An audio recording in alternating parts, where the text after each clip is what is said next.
Here we are. Welcome everybody once more. For today's session, it will be me, Igor Skibickij. I'm the Chief Operations Officer at BONARD. And together with me, my co-host for this session will be Grace Zhu, who is our China branch manager based in Tianjin, China. So greetings to Grace. Grace, I hope you can hear us. Yes, we see you, at least I do.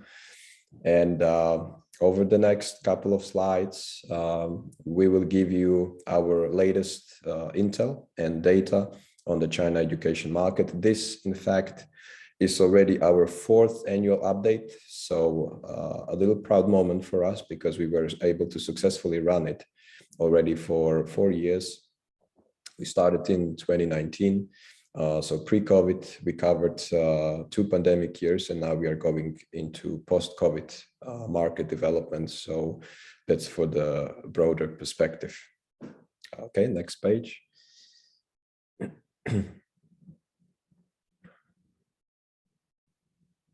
Little introduction about us.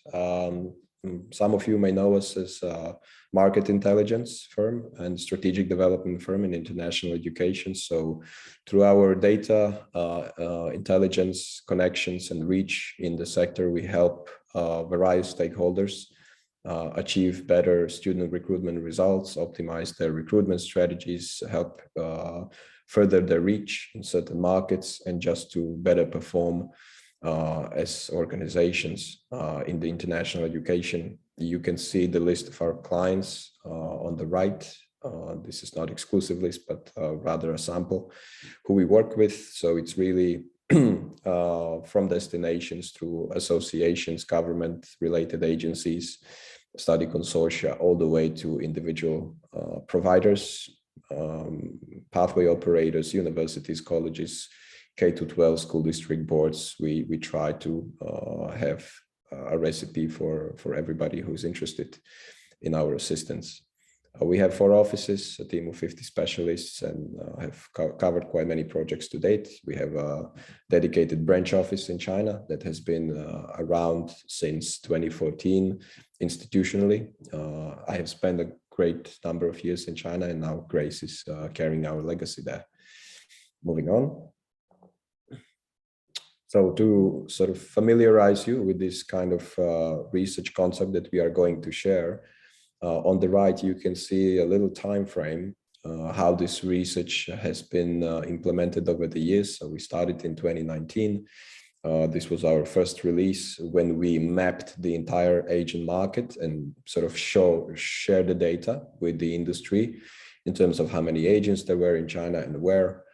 Then we continued in 2020 with how the market has changed. So it was the first annual update. Another update came last year. So within the COVID, and how has the market performed and changed. And there we changed the focus to new tier 1 cities, which formerly were tier 2 cities, but now they enjoy the more privileged status of the main economic hubs in China called new tier 1 cities.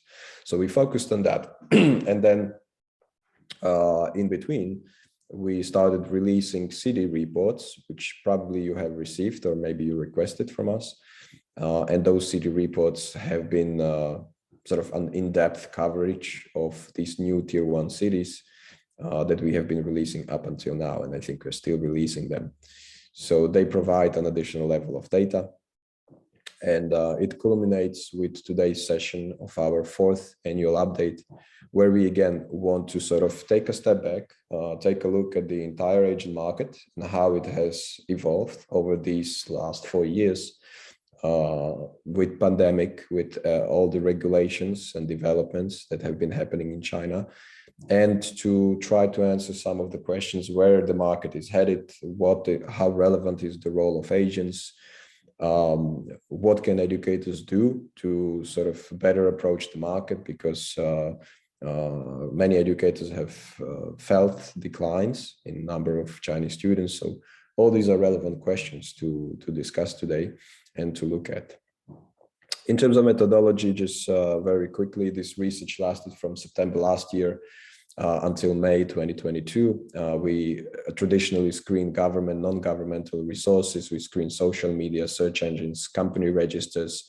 So we try to really look into every corner for agency-related contacts and data. We geolocated this research on 47 cities. So they include tier 1 to tier 4 cities. And our initial research sample included over 9,000 agencies and agents. So not just brick and mortar businesses, but also smaller operations and individual counselors. So quite considerable sample to work with that we have accumulated over the years. So this is the entire size of our agency database that we have organically built ever since we have established our presence and services in China market.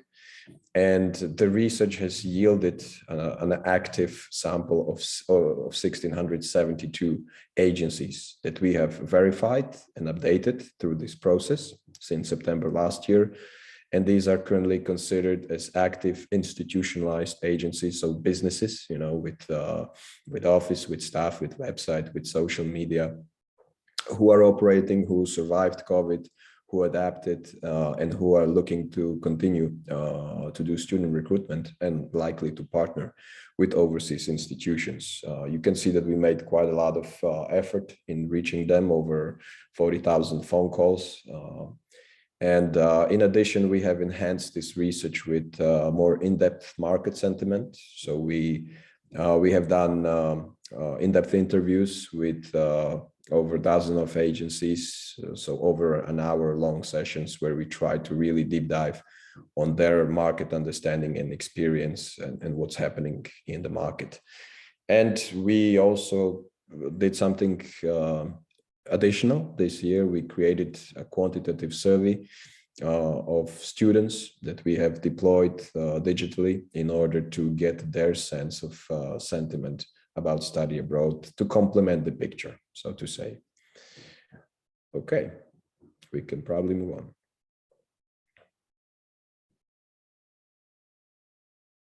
So I will start with some general macro overview to sort of put certain frame and perspective on where China market and education market currently is.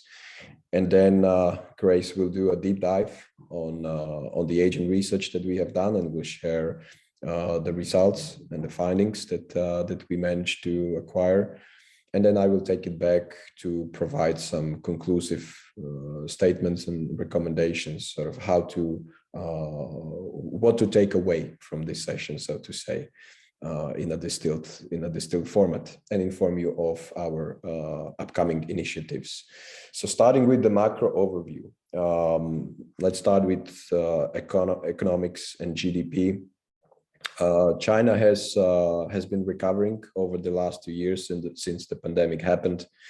You can see on the lower chart, which shows quarterly year-on-year comparison, that China has in fact dipped into negative GDP numbers, but has then quickly bounced back and again, sort of on a steady, moderate growth. In 2020, the GDP was very low, 2.2%, but it was growth, and China was the first country to return to economic growth during the pandemic. Last year, the GDP reached 5.1, and this year it is projected to reach 5.5% point, which some experts think might be optimistic because there is ongoing changes in the market and developments. You have probably seen, especially the recent lockdowns, they have disrupted the economy and the supply chains, not only locally, but globally, since China is world's #1 export country. But there is also a certain transition happening in the property sector, in the real estate sector, which is quite leveraged. So China is trying to deleverage this economic sector through various new policies and regulations. You probably saw the case of Evergrande, which is related to that. At the same time, there is tech regulations in the sector that are now adjusting how the tech firms can sort of develop their services and their data. There is also certain shortages expected in terms of food staples that come especially from Ukraine, which is now in war with invading Russia. So obviously there will be some global effect from this event. And overall, it is probably not entirely sort of rosy situation for the economy, but neither it is for the rest of the world at the moment. And in the upcoming Communist Party Congress, which will be happening in November, there will be a lot of questions to be discussed for the further continuation of economic policies and reforms and leadership as such. On the right, you see the GDP rankings by cities. So obviously, these are the engines of economic growth in China. These cities account for the most population, most growth, most foreign investment, and most desire for study abroad. So where there is demand, there is supply, and therefore there is most agencies that are established in these cities as well that you can meet in person or right now rather virtually. Moving on.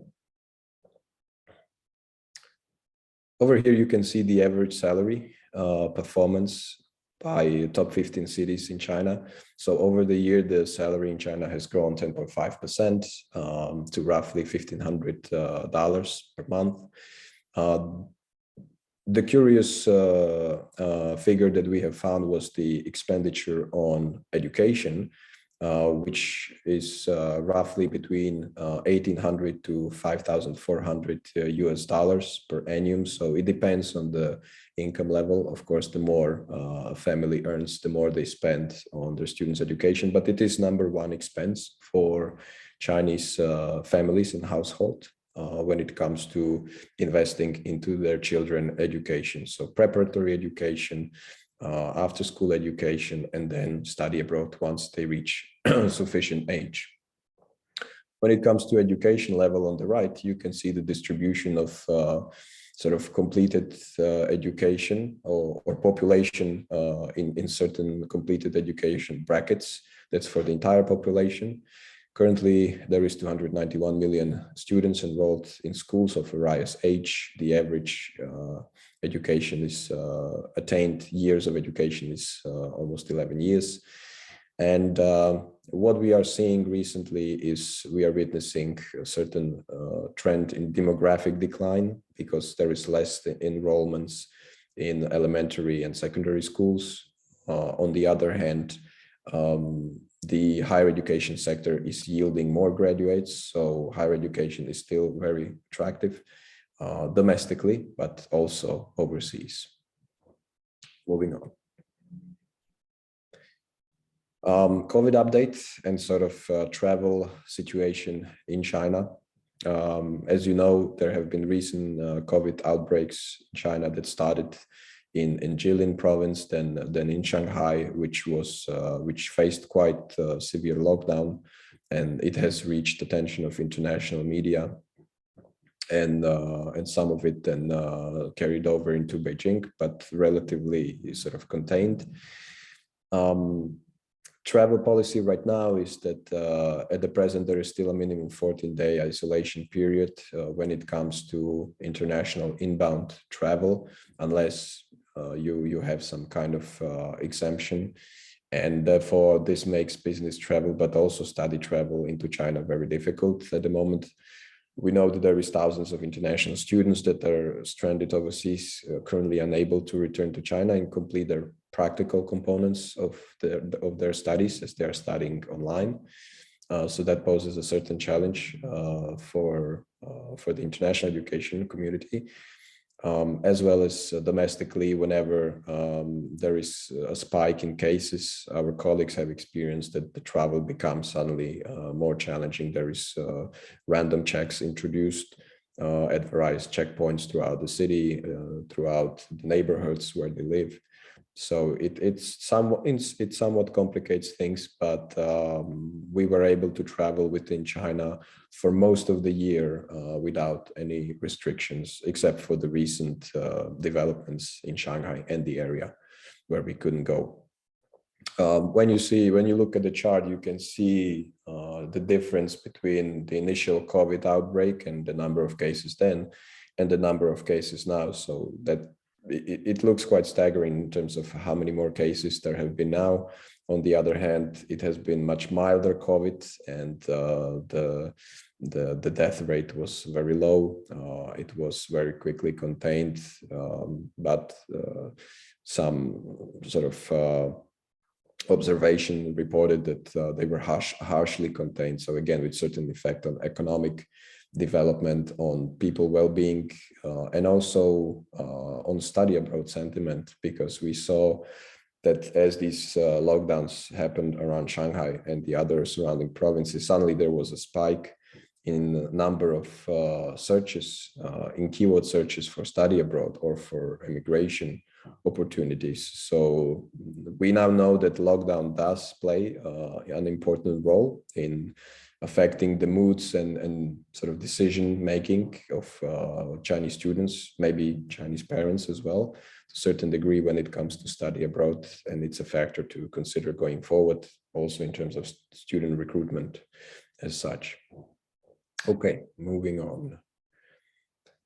Over here, you can see a snapshot of English proficiency index in China. The reason we included it is because, as you probably have heard, China has undergone a regulation in the after-school sector, so-called double reduction policy, which is intended to curb the amount of stress and the amount of study hours that Chinese students are exposed to after school for all the preparatory classes.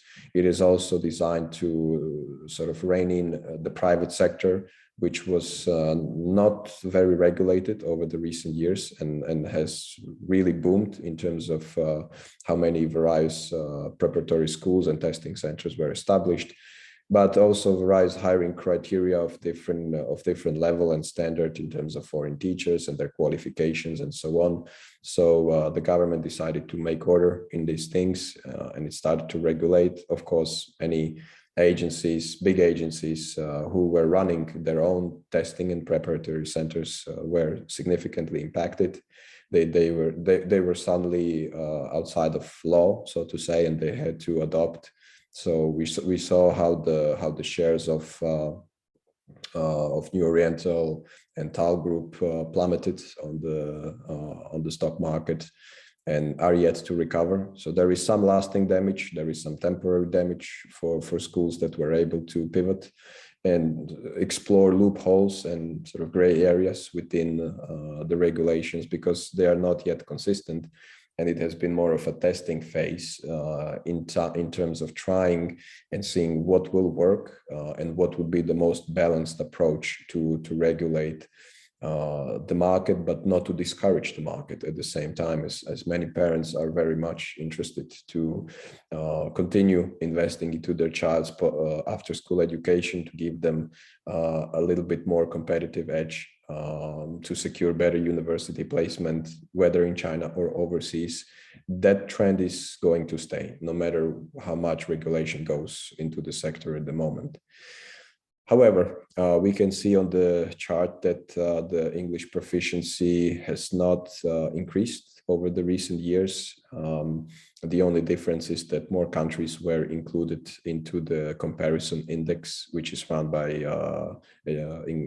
Education First, and therefore China is currently sitting at rank 49, which is more or less attributable to the similar rank as last year, just more countries in the index. So the proficiency hasn't increased. I would say it has slightly decreased over the years, and we haven't yet seen the full effect of the double reduction policy when it comes to English proficiency.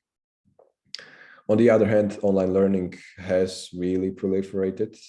I would say COVID was an accelerator when it comes to the development of the sector. So there is a lot of edtech in China, whether domestic or overseas. However, overseas being more regulated now, we see that the sector is already reaching 342 million learners online, which is quite a lot. And it is also quite big industry in terms of domestic revenue, showing double-digit growth of roughly 21.5% in 2020. In 2021, it has, however, decreased, as you can see, because of the double reduction policy. And the government is trying to create additional platforms to supplement the lack of private provision due to regulations. So there is various sort of public platforms being developed for the K-12 curriculum. Moving on. Student mobility overview, just quickly. As you can see, there is a notable decline in terms of higher education student numbers. So here you can see the performance for the major destinations.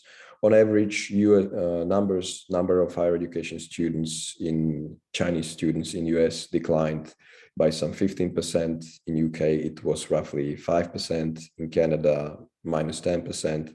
And in Australia, roughly minus 4%. Maybe to stop a little bit on Australia, because this morning session is mainly for our attendees from Australia and the region. Even though it doesn't seem as immense when it comes to decline for Australia, the commencements, however, are much lower. So decline on commencements is minus 27% when it comes to 2021. And roughly minus 50% when it comes to 2019. So that's more pronounced. And the effect of, on one hand, the lockdown in Australia, on the other hand, the lockdown in China, and just the difficulty with flights and really expensive flight costs and lack of connecting flights. The helico sector commencements much lower, but roughly minus 45% in 21 and minus 70% in 2019. And the enrollments in general are down for Australia, minus 14%. So considering that China does send 30% of international students into Australia and accounted for over 10 billion of Australian dollars revenue, there was a considerable decline over the last couple of years, roughly 5 billion, so attributable to GDP of a small country. And this is, and the fact that the helicos enrollments from China are also down creates a more challenging situation, because they are the pipeline for the higher education enrollments as well. Okay, moving on. When it comes to K-12 sector, I would say K-12 is a little bit disconnected from the COVID, but certainly COVID has had a significant effect as well. In K-12, the numbers started to decrease for also other purposes in the previous years. You can see that the trend is on decrease roughly from 2016, when the market has reached saturation.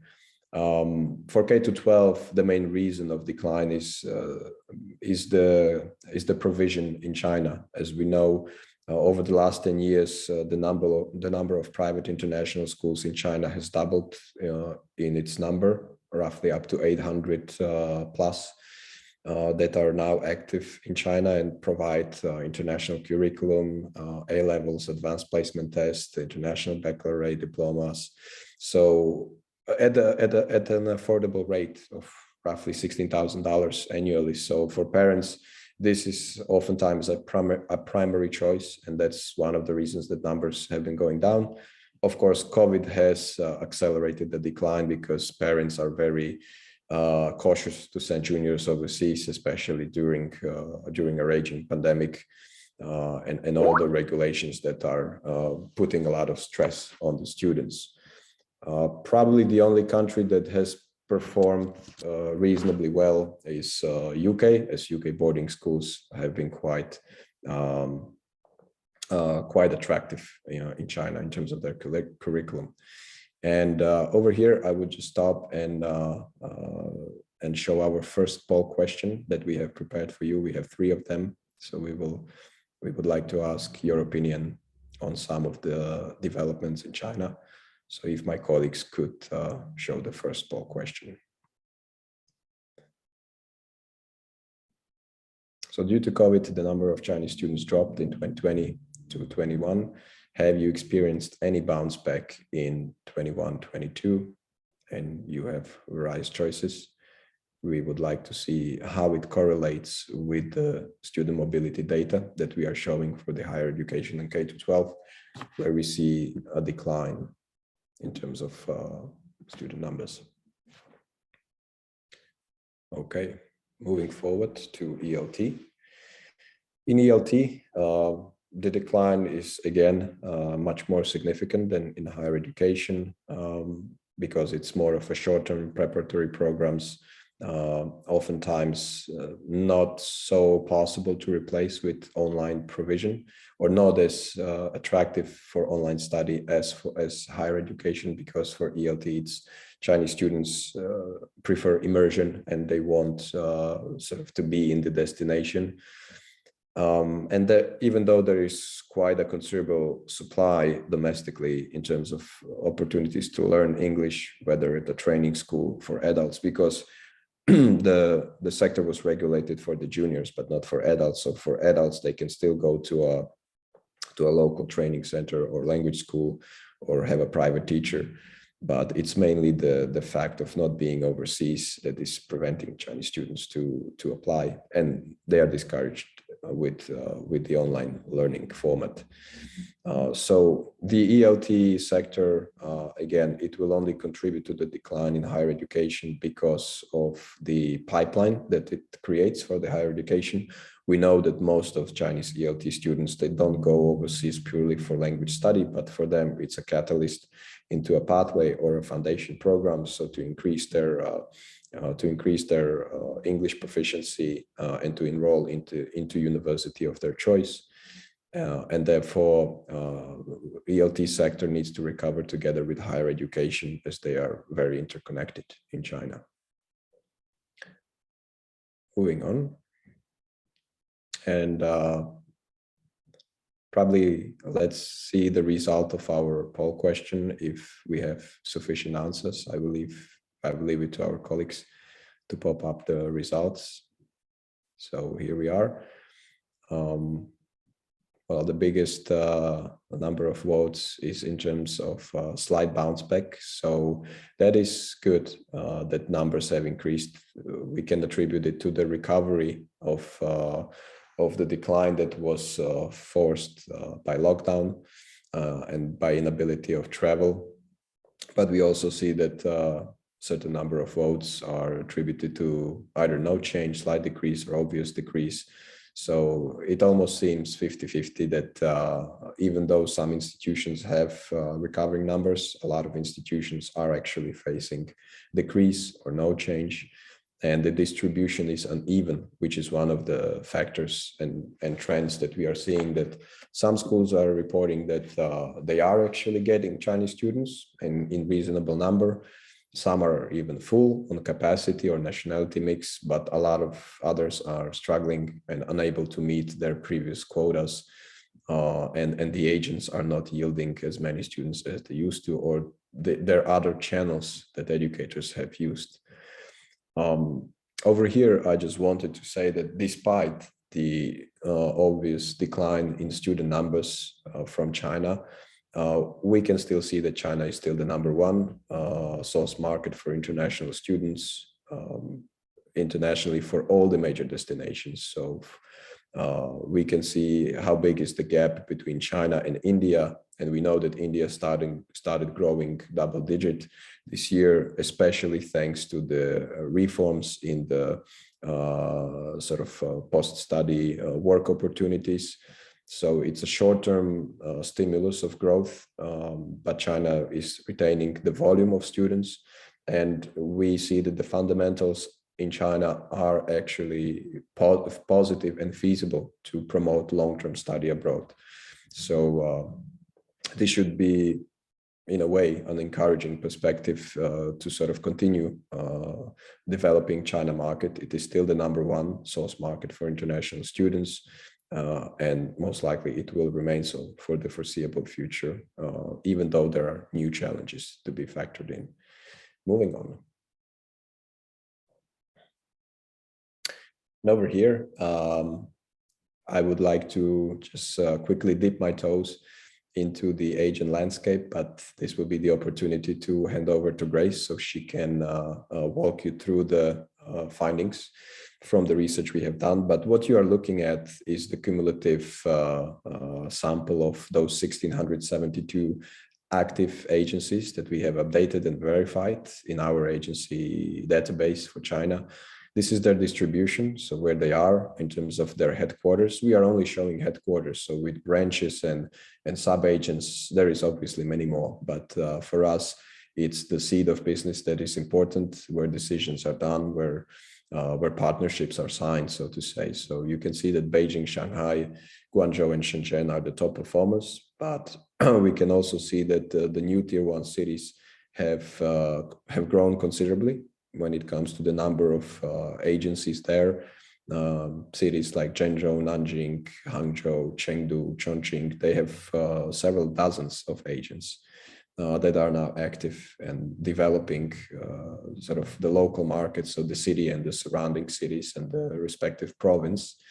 And that's a good, because in the previous years, probably when we started our first annual update, we saw a big concentration of agents in the Tier 1 cities, and the overall sort of demand flowed into Tier 1 cities, and parents went into Tier 1 cities to sort of seek counselor services. But now it is more distributing, so it requires to develop market beyond Tier 1 cities.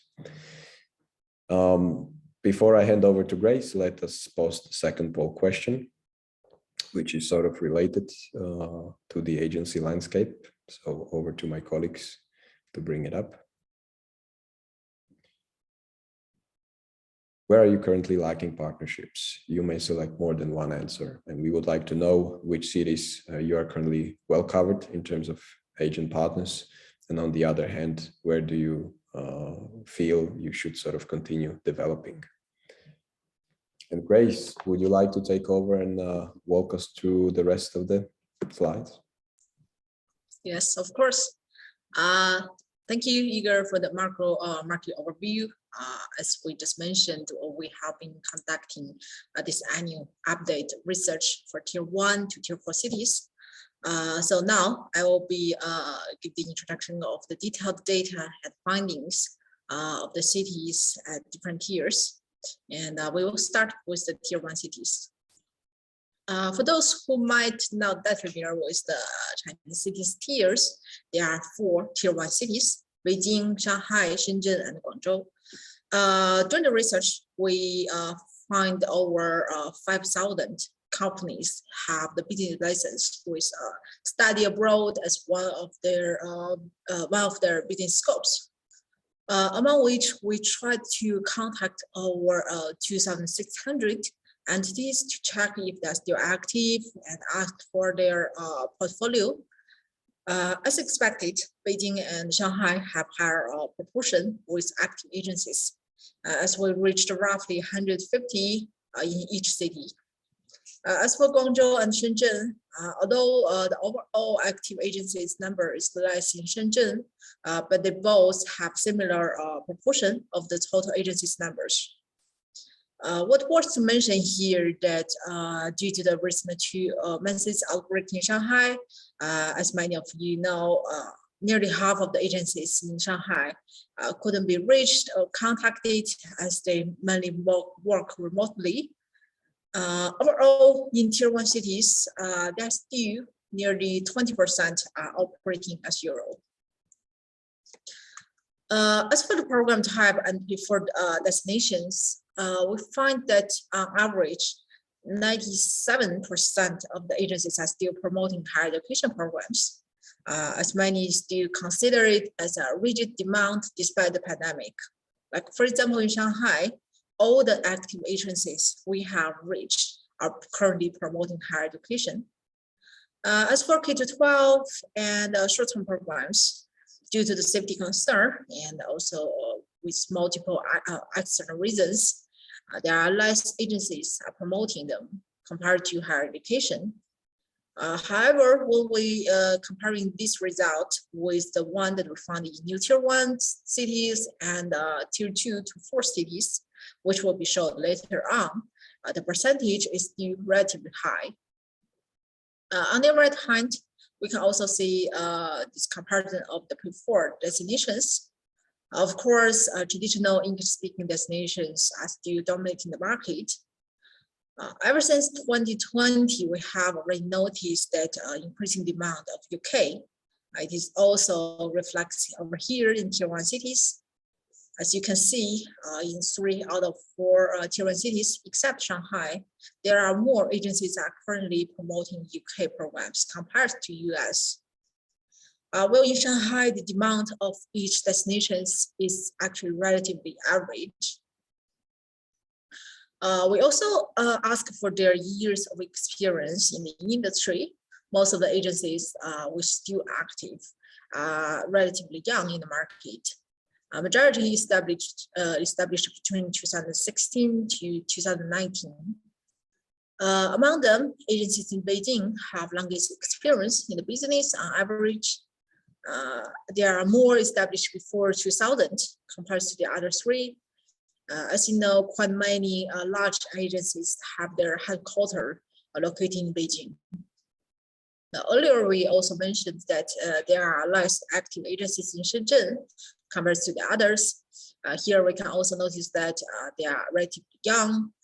Actually, there's only 13% of the agencies in Shenzhen were established before 2015 and still active currently.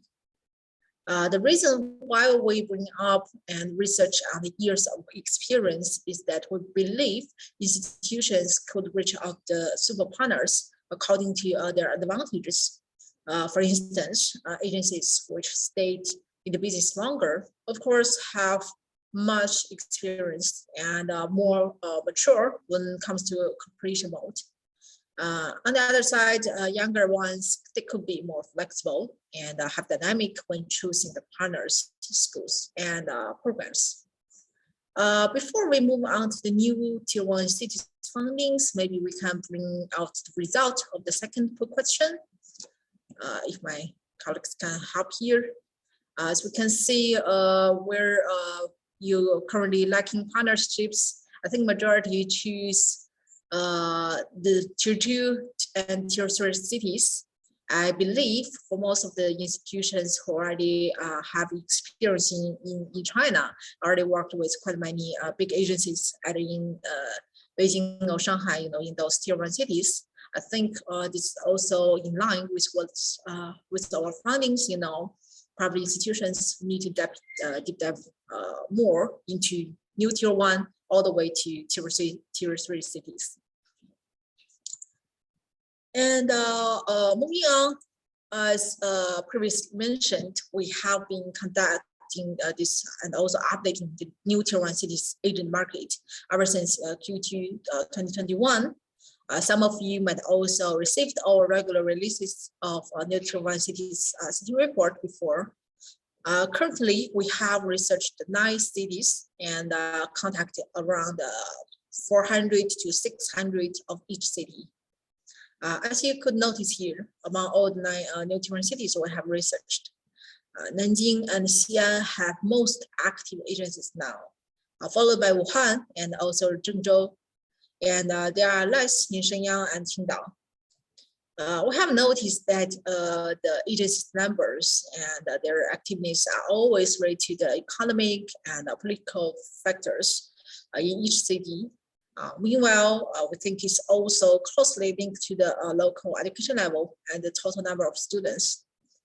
For example, for Jiangsu and Hunan province, where the city Nanjing and Zhengzhou respectively are located. They both known as their high level of education and because of the big province of the college entrance examination, which is Gaokao, as probably quite many of you already know.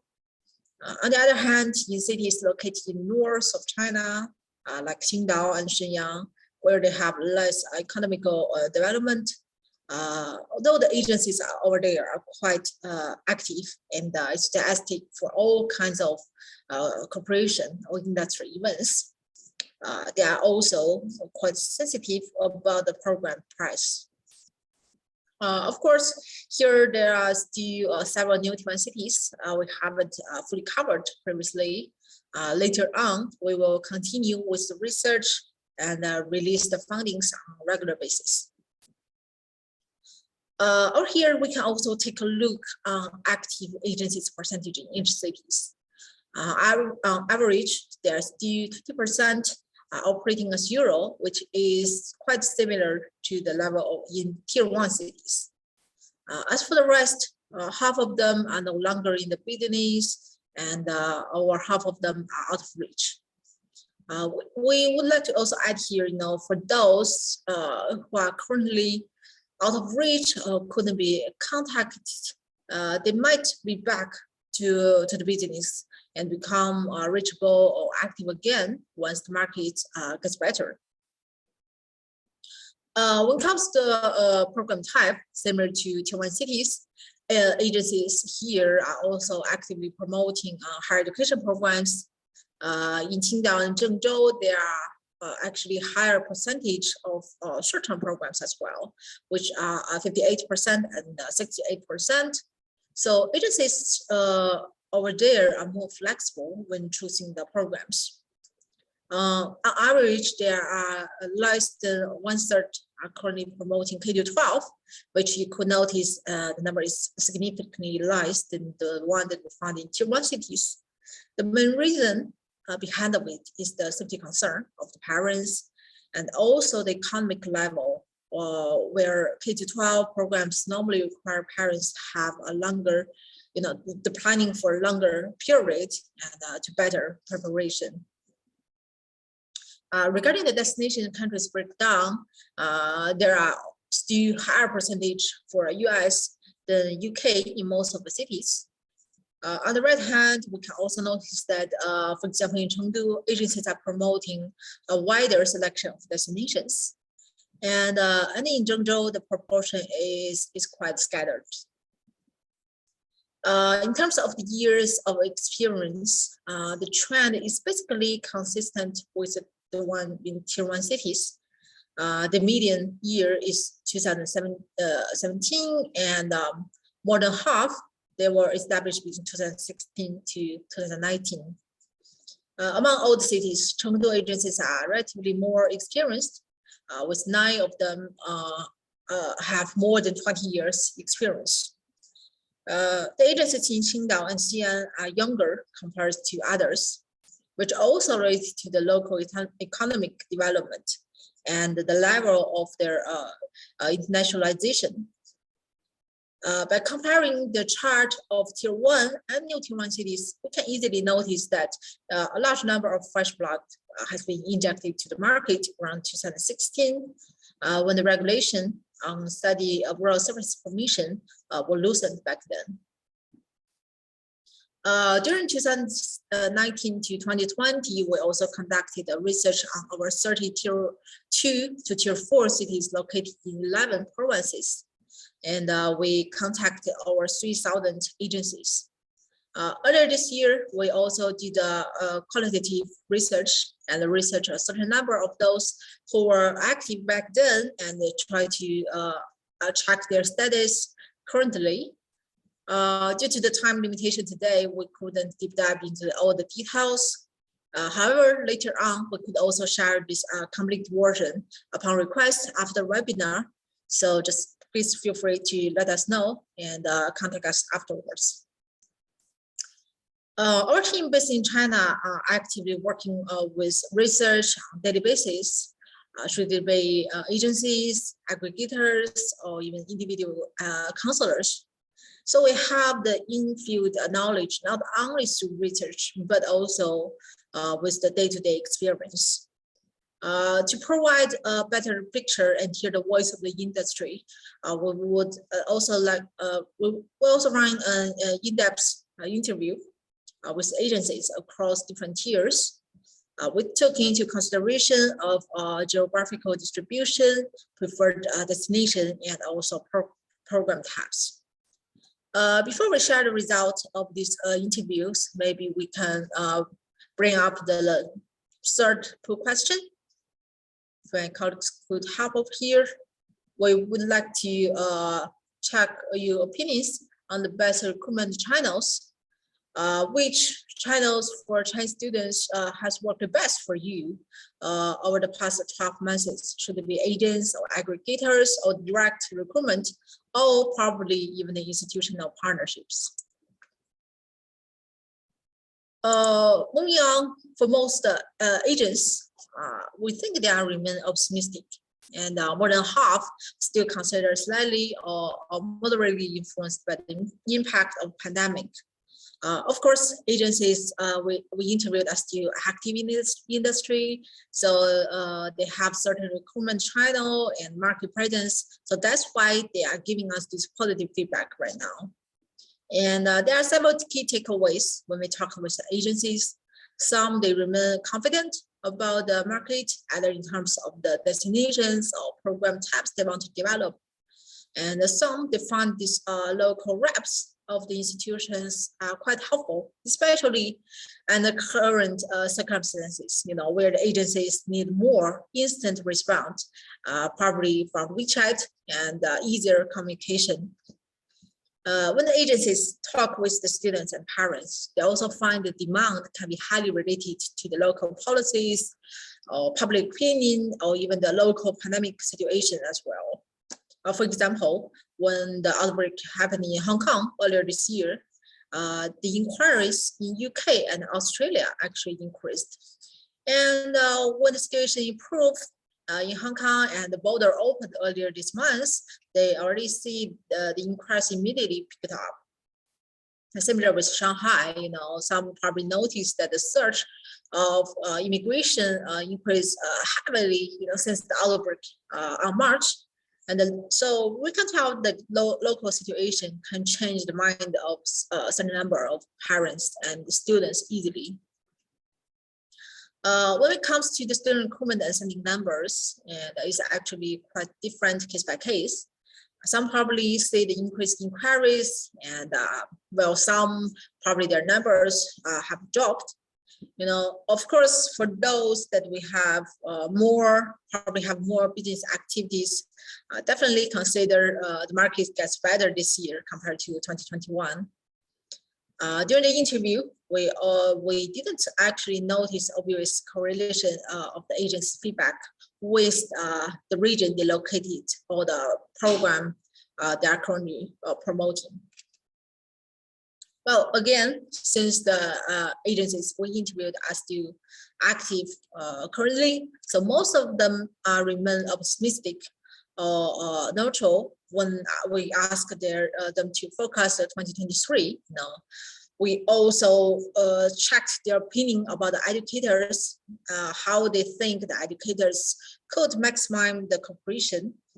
Most of them expressed that either the educators or the institutions, they definitely need to improve the promotion in the China market, now more than ever, and remain the agent communication to provide a certain support, such as the regular agents training. We understand the market is still unstable currently, and however, it's more important for now to show the additional focus and care about the market and agent development, as B2B cooperation remain the most efficient way in China, compared to direct recruitment or recruits through digital marketing platforms. And I think we can bring the result of the third question and to see, I think majority still think work with agencies are quite efficient when it comes to the Chinese students recruitment. I think that's why we still need to allocate a little bit more capacity and energy with Chinese agencies. And some of them also think aggregators and also institutional partnerships also works best. I think this new trend in the China market, where the agencies are still dominating the market, but that there are more channels that institutions can adapt right now. And lastly, we actually also conduct quantitative research on 300 Chinese students who are currently studying in high school or universities across tier 1 to 4 cities. We checked their opinion about studying abroad in various aspects, such as preferred application channel, major and destination preference, and program budget level, or their main concerns currently. Well, again, due to the time limit, today we could share the full analysis and also the findings later on request. And that's my part on the figures and the main findings. Thank you, and over to you, Igor. Thank you, Grace. Catch a breath. And if you could move me to the next slide, I will try to wrap it up as we are nearing our time mark. And thank you for staying with us for so long. Conclusions. What does it all mean for educators that still want to continue recruiting in China, and they should? Pre-COVID recruitment strategy, obviously, it does no longer work in these market circumstances. You cannot travel to China, probably not until the very late of 2022. After the Communist Party Congress, they will not risk further exposure from abroad. And domestically, there is enough on hands to manage the outbreak. So it's lack of travel inbound to recruit, to meet agents, to attend fairs, workshops. You know, all the major workshops have been canceled. Very few online events as well. Very few student fairs, even virtually. So it is a considerably changed market, and having pre-COVID mindset in China will not yield results. It's rather better to save the budget and look for other destinations. However, if you are curious about the market and if you want to stay committed to it, and you actually see a certain opportunity because it has now dropped, and it offers an easier price entry level, sort of to recruit. In a way, it's like buying stocks. You know, when they go down, you don't sell, you buy more. And in China, when the market goes down and it becomes, in a way, more affordable to set up recruitment, there is less competition, there is less pressure from competitors. This is the time to build up your capacity. So there is definitely quality personnel on the ground that is in need of a local sales representative or local recruiter job. There is definitely opportunity to sort of attend events, dedicated events that have persevered. There is opportunity to talk to agents and explore the programs that are now developing in China, vocational training, for example, inbound programs, sort of inbound summer camps, language study, as a result of regulations potentially becoming, you know, in demand for the coming period. So there are opportunities in the market if you want to look for them, but it's important to keep to sort of adopt a new mindset. We recommend not to underestimate the role of agents. They will certainly continue to be the #1 recruitment channel. You saw the results of the quick poll that we did. Still, most of the educators are relying on the agents, and they will continue to remain relevant. Of course, they have their challenges, but who didn't have challenges for the past 2 years? It's something to overcome. So continue to develop the market through the B2B and remain in contact with agents and build new agent partnerships in the emerging cities, tier 2, tier 3 cities. Try to cultivate a positive message. We see that a lot of the decline is also attributed to certain sort of anti-Chinese sentiments and students being repatriated or verbally attacked in destinations. This is not good. Obviously, you can control not everything as an institution, but you can certainly control what kind of message you are giving. And in these times, we think it goes an extra mile to create a welcoming message for Chinese students, that they are welcome, that they will be safe on your campus, and so on. Another thing to explore is to adopt your programs to market circumstances. So we see that the market is facing, especially the job market in China, is facing difficulties. Overseas diplomas sort of no longer have such an appeal as they used to in the past. Local employers preferentiating more domestic graduates because of their domestic experience in the market and their contacts. So how will educational programs address this shift in the Chinese education, in the Chinese job market, where still over 80% Chinese students return after they graduate? Or is it the short credential programs that are becoming more attractive because they save time, they save money, but they still yield a credential that Chinese students are always seeking to add to their portfolio? So these are really the things to ask, and we encourage really a multidimensional approach to the market. So work with agents, work with aggregators, work with direct recruitment, have some online digital marketing presence. All these things are viable. Moving on, here we will just very quickly update you on our latest initiatives and upcoming initiatives.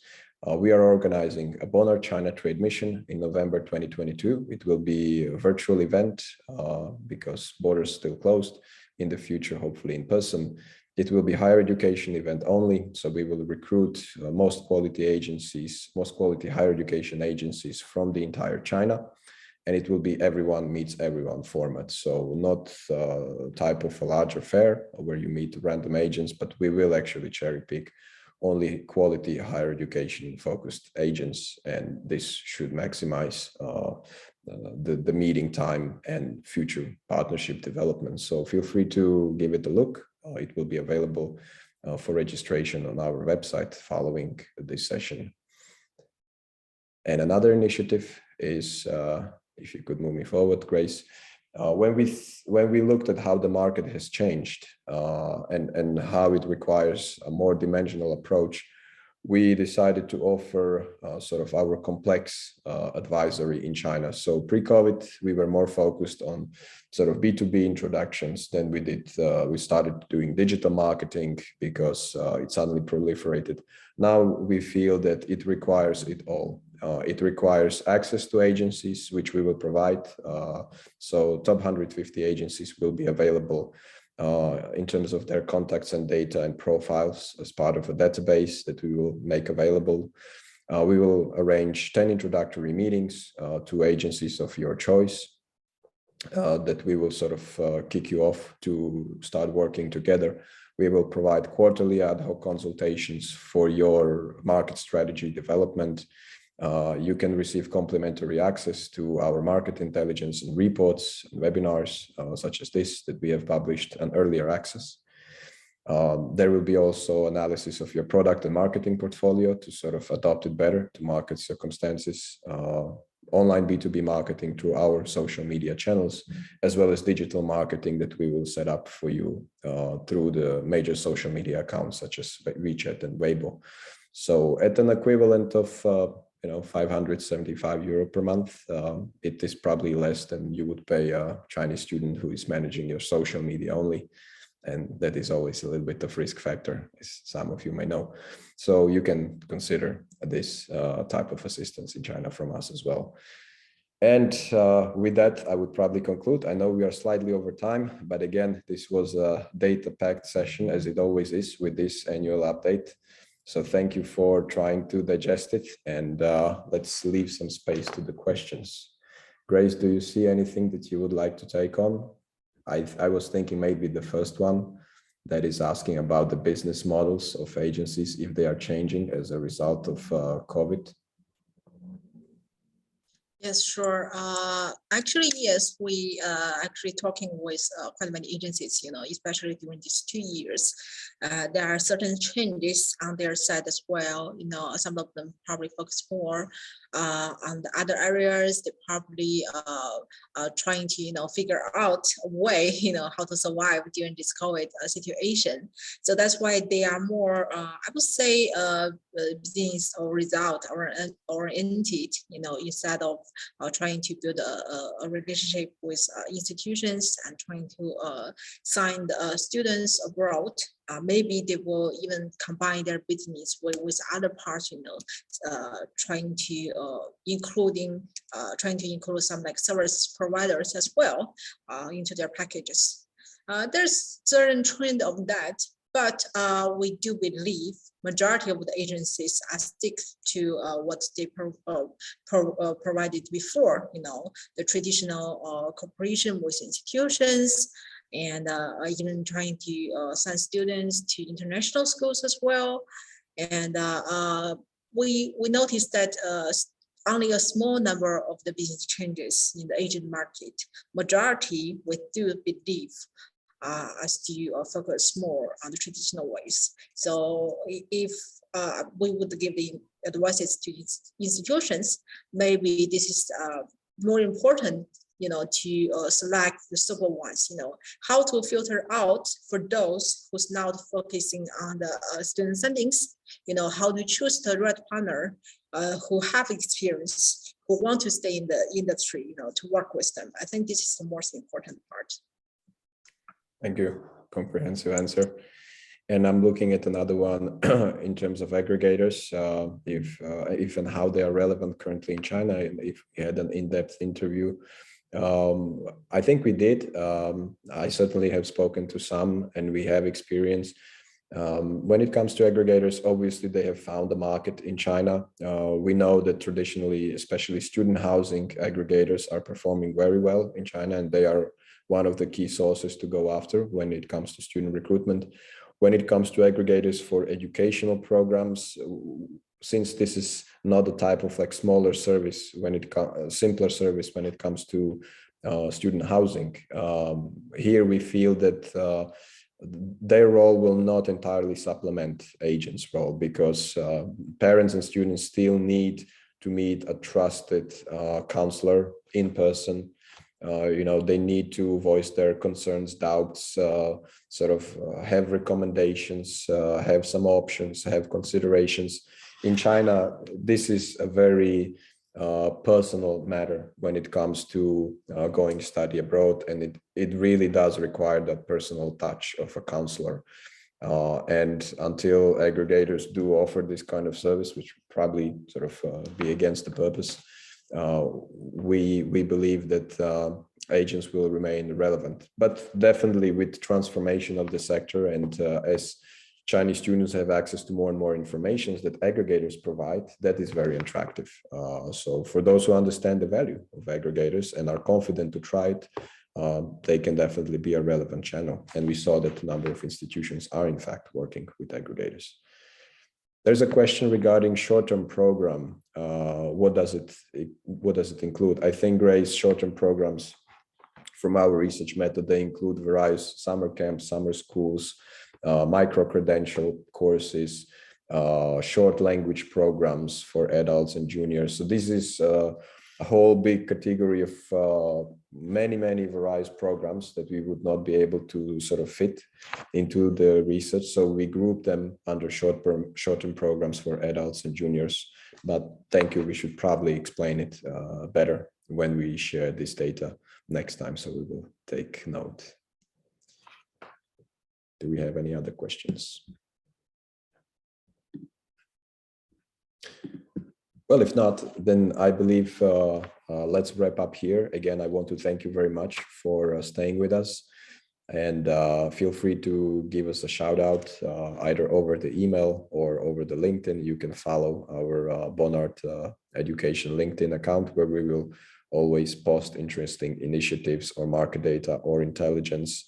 Feel free to consider some of the upcoming initiatives that we have, and do get in touch for a complimentary consultation, or if you're seeking more information in context of the data that we have shared today. It has been great. Thank you, and have a wonderful day. Grace, thank you so much. And to our tech team for the support. We had a smooth session.